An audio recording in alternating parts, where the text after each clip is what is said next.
Continuando con la exposición, entonces hablamos acerca de los indicadores. Encontramos la liquidez, en donde a su vez encontramos la razón corriente.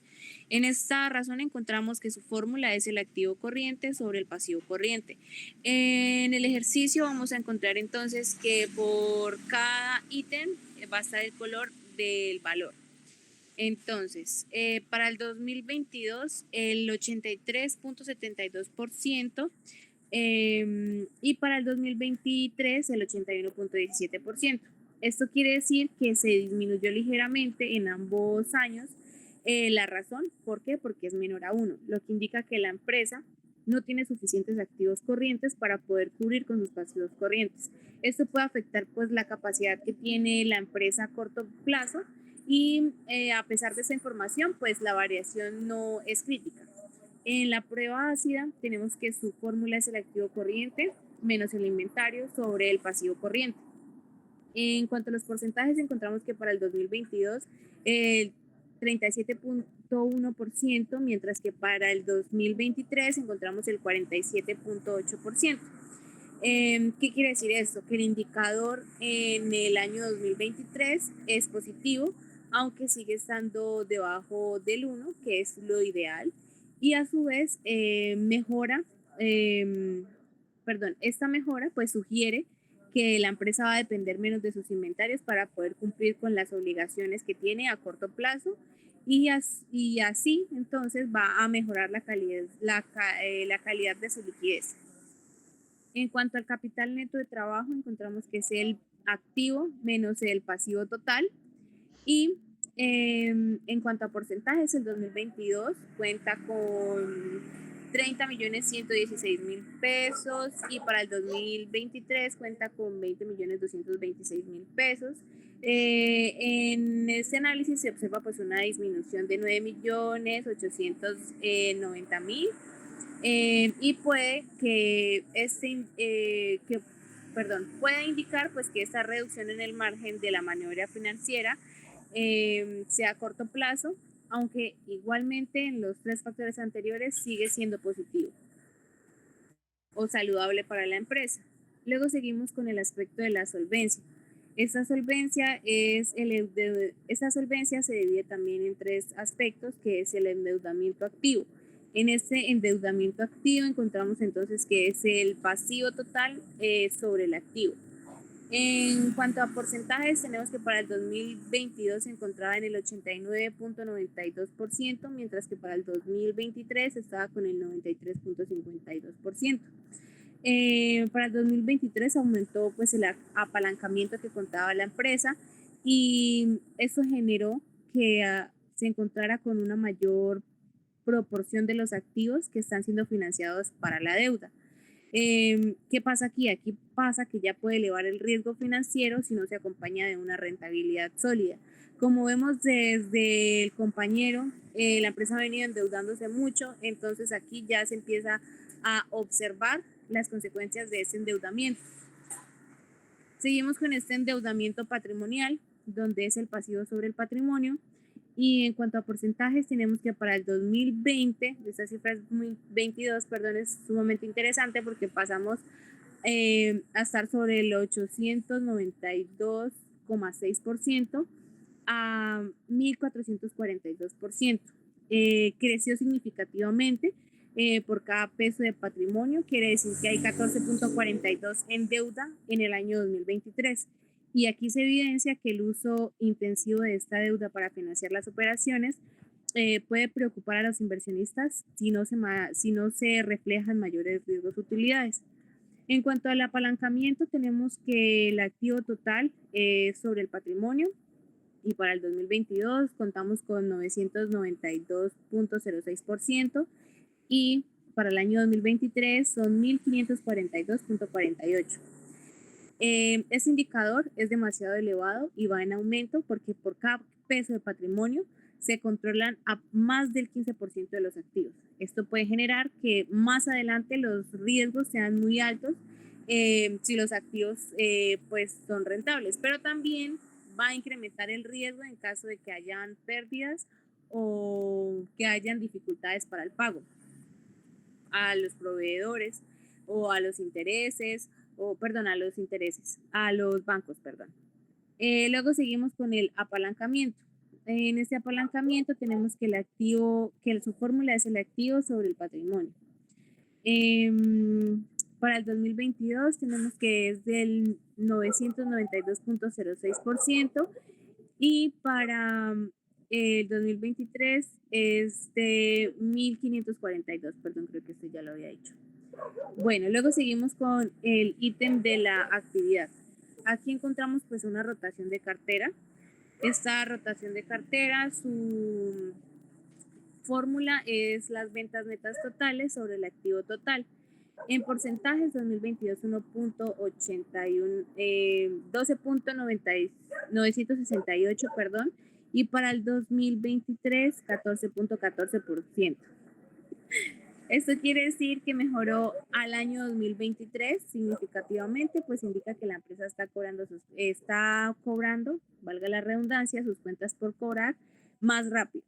¿Qué quiere decir esto? Que se traduce en que mejora la liquidez operativa y pues que va a reducir el riesgo de incobrabilidad. Seguimos con el activo total, que es las ventas netas totales sobre el activo total. Aquí los porcentajes son para el 2022 1.81 y para el 2023 2.13. ¿Qué nos quiere decir entonces este valor? Que la eficiencia que tenemos en el uso de los activos mejoró y que por cada peso que la organización tiene invertido en los activos generó más ventas en 2023. Esto se traduce en que es una señal de mayor productividad y que tiene mayor aprovechamiento del capital invertido. En cuanto a la rotación de patrimonio, su fórmula es que las ventas netas totales sobre el patrimonio total. En cuanto a porcentajes, tenemos que el 17.98% fue en el 2022 y para el 2023 cuenta con el 32.89%. En este aspecto, el indicador sube nuevamente y esto le implica a la empresa que esté generando muchas más ventas por peso de patrimonio invertido. Pero también se relaciona con que hay bastante apalancamiento, lo cual pues va a elevar su riesgo financiero.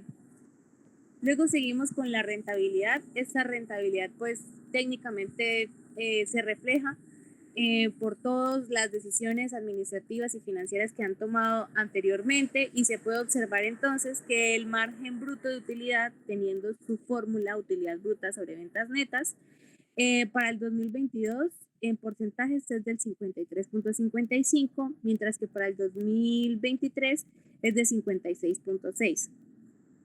Entonces, en la comparación mejoran el margen bruto, lo que indica una eficiencia operativa superior a los costos de ventas. Esta organización pues está reteniendo una mayor porción de las ventas como una utilidad bruta. En el margen neto de utilidad tenemos que es la utilidad neta sobre las ventas netas. Sus porcentajes, un poco preocupantes también, son del 0.681%. Esto para utilidad pues es relativamente muy poco. Y para el 2023, 0.250. Aquí, aunque las ventas pues aumentaron, el margen neto cayó. Esto indica pues que los gastos operativos, los gastos financieros, algunos impuestos, algunas políticas que se hayan implementado en la organización aumentaron y pues por esto se gastó más, valga la redundancia, y afectó en el porcentaje de las ventas. A su vez, esto sugiere pues que la empresa no está logrando convertir todos sus ingresos en beneficios finales pues con eficiencia.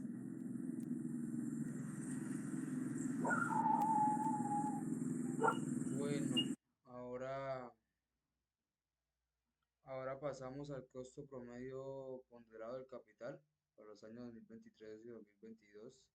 Como datos importantes se necesitaba la tasa impositiva, que era pues quitarle a los, dividir, bueno, prácticamente lo que tenía que ver con la utilidad antes de impuestos y los impuestos. Y a 2023 la tasa impositiva nos da un 76% y a 2022 un 73%, o sea, un aumento ahí en este caso.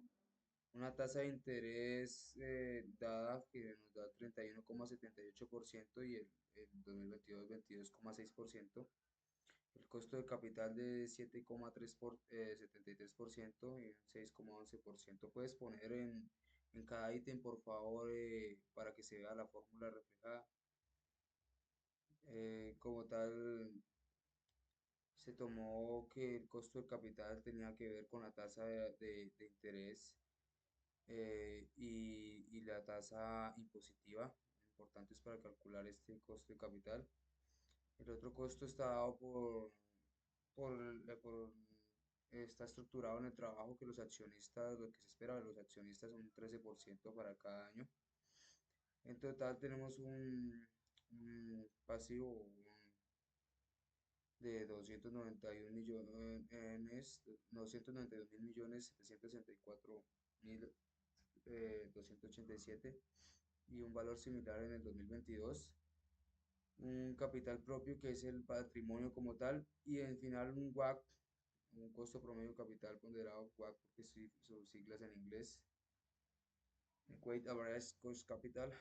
Entonces tenemos un 2,60% para 2023 y un 2,80% para 2022. ¿Qué nos quiere decir esto? Que para los años 2022 y 2023 el WACC de la empresa se mantuvo relativamente bajo, 2,80% y 2,6% relativamente, respectivamente, perdón, lo cual le indica que el costo promedio de financiación fue reducido, a pesar de que la tasa de interés bruta aumentó significativamente en 2023. El efecto fue suavizado por una tasa impositiva muy alta, que permitió deducir gran parte de esos intereses, reduciendo así el costo efectivo de la deuda. Además, la empresa está altamente apalancada, es decir, depende en gran medida de la deuda como fuente de financiación, ya lo veníamos expresando a lo largo de la presentación, representando esta más del 90% del capital total. Esto en conjunto con el menor costo relativo de la deuda frente al capital propio, pues ayuda a mantener el WACC bajo. Sin embargo, aunque el WACC bajo pueda parecer favorable, también implica riesgos importantes. Una estructura de capital tan dependiente de la deuda expone a la empresa a una mayor presión financiera ante cualquier disminución de sus ingresos o aumento en los costos de financiamiento. En otras palabras, la rentabilidad obtenida debe superar consistentemente ese WACC para que la estrategia sea sostenible y realmente genere valor. Ahora vamos a ver el EVA, que es la generación de valor. Como tal, un UI, utilidad operativa antes de impuestos, un WODI, que se calcula sobre la utilidad operativa antes de impuestos por el uno menos los impuestos como tal, y los activos netos de operación o financiado. Y esto nos lleva a nos pone la fórmula de EVA, por favor, que es igual al WODI menos los activos netos de operación multiplicado por el WAP. Esto nos da un EVA negativo para ambos casos con un aumento en el 2023.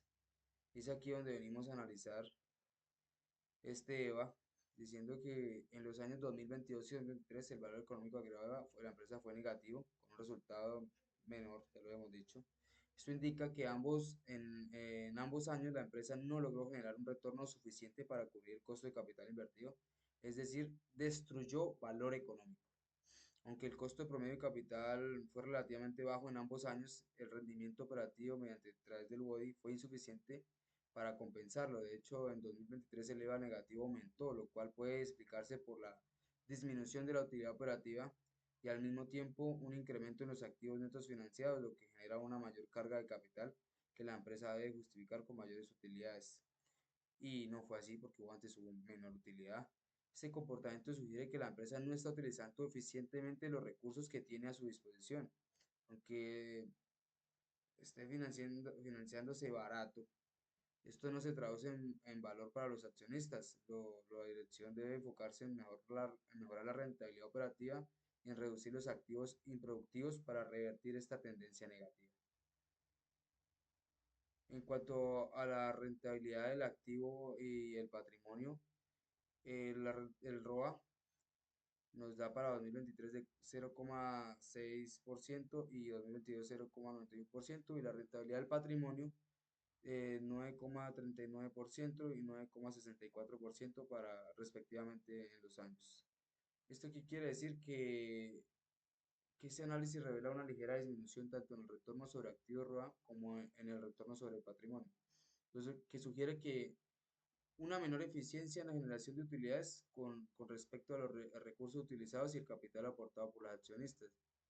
El ROA, que refleja la capacidad de la empresa para aprovechar sus activos en la generación de ganancias, pasó eh, a, a disminuir, lo que representa pues, una caída de casi 37,3%. Esta reducción puede deberse a un crecimiento en la inversión en activos y en un crecimiento proporcional en la utilidad neta. Por otro lado, el ROE, que mide la rentabilidad obtenida sobre el capital de los accionistas, disminuyó también, reflejando una leve contracción de casi 2,6%, aunque las variaciones menores en comparación al ROA sigue indicando una menor eficiencia en la generación de valor para los accionistas. Factores como una disminución de ingresos netos, ajustes en la estructura de financiamiento o cambios estratégicos en la política de dividendos pueden haber influido en esta reducción.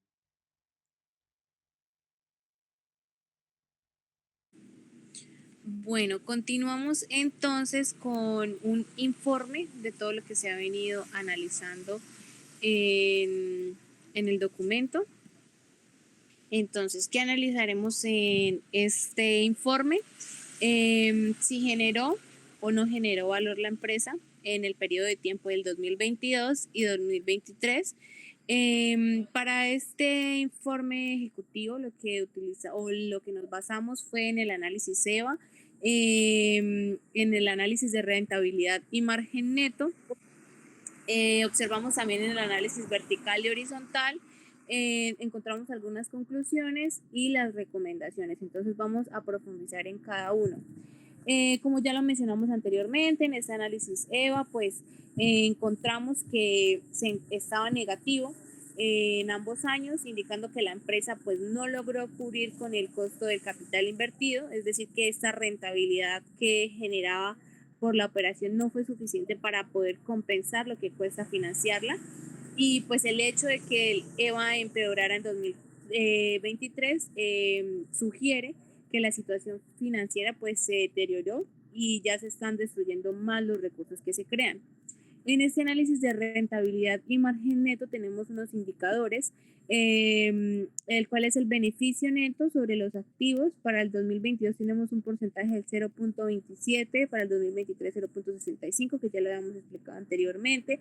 Sin embargo, encontramos una variación negativa, como lo decía anteriormente, del 0.36% y del 0.25%.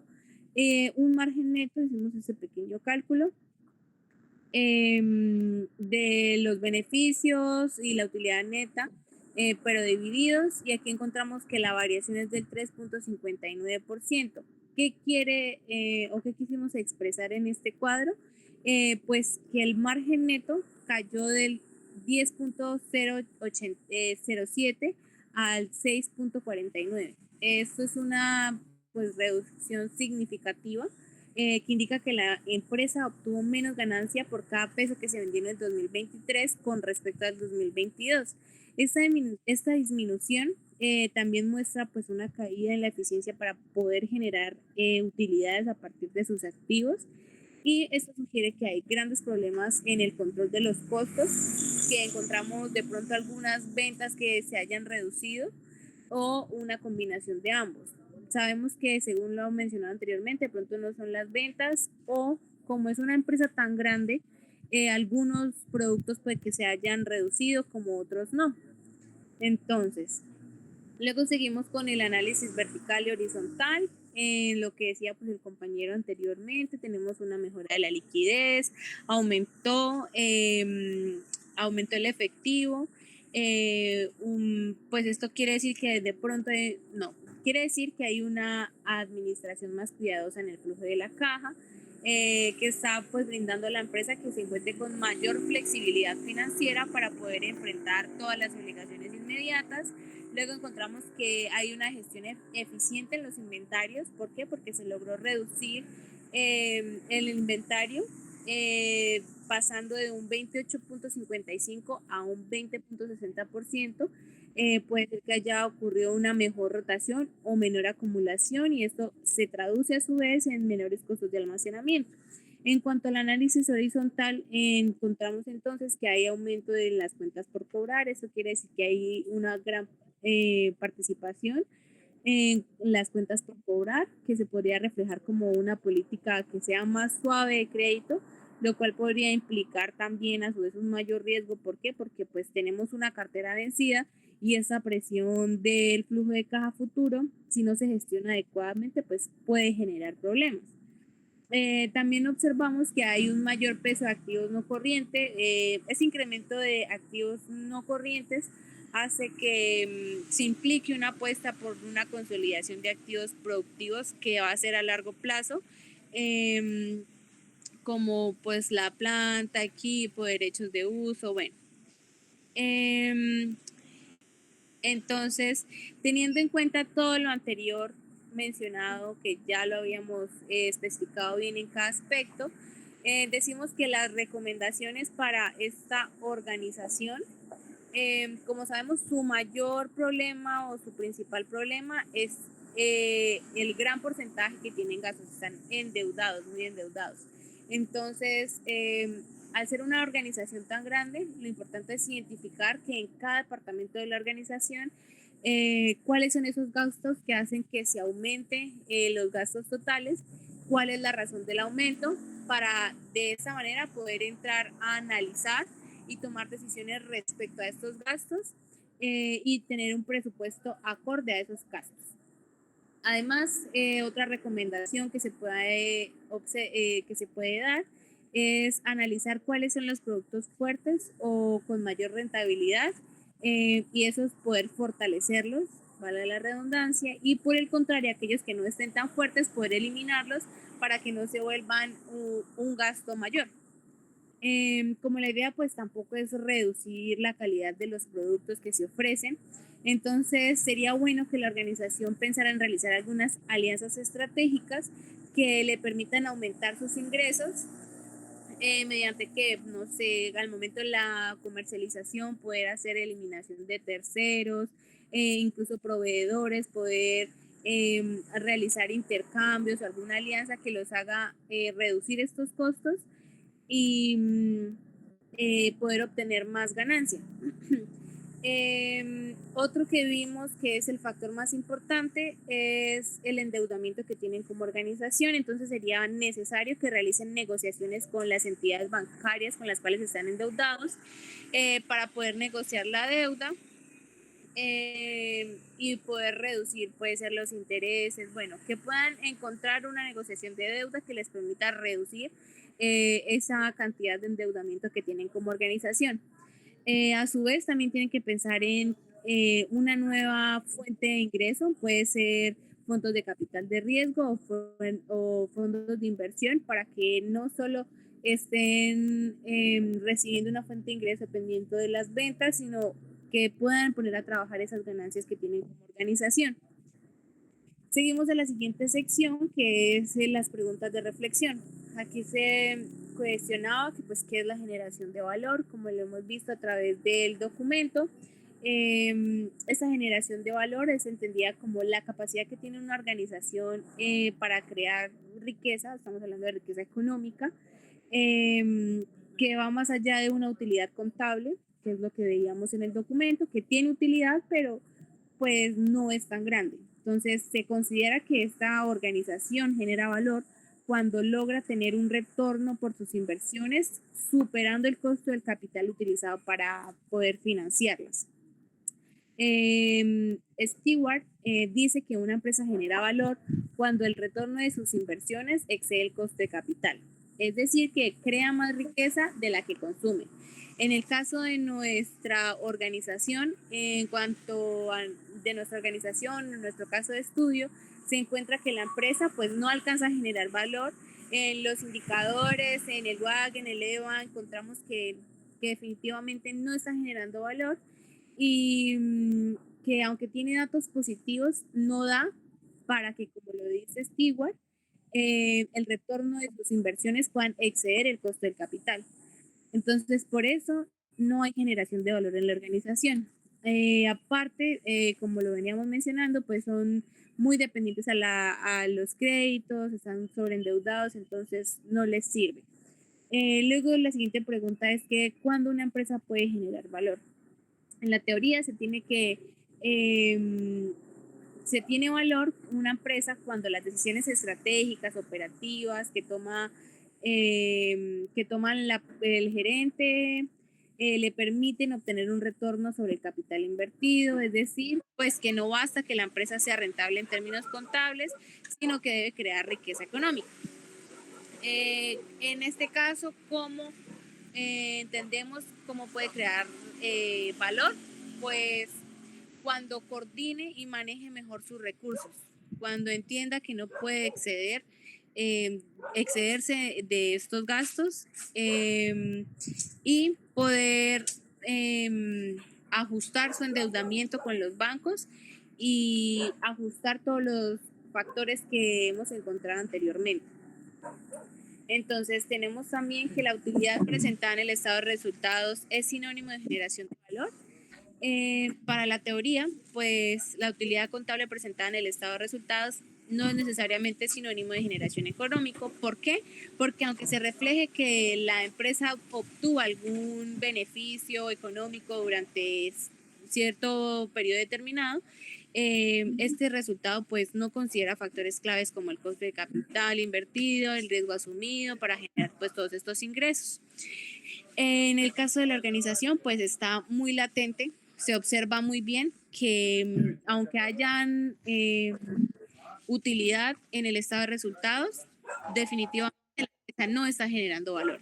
Sin embargo, pues el porcentaje de utilidad pues es positivo, pero no está generando valor.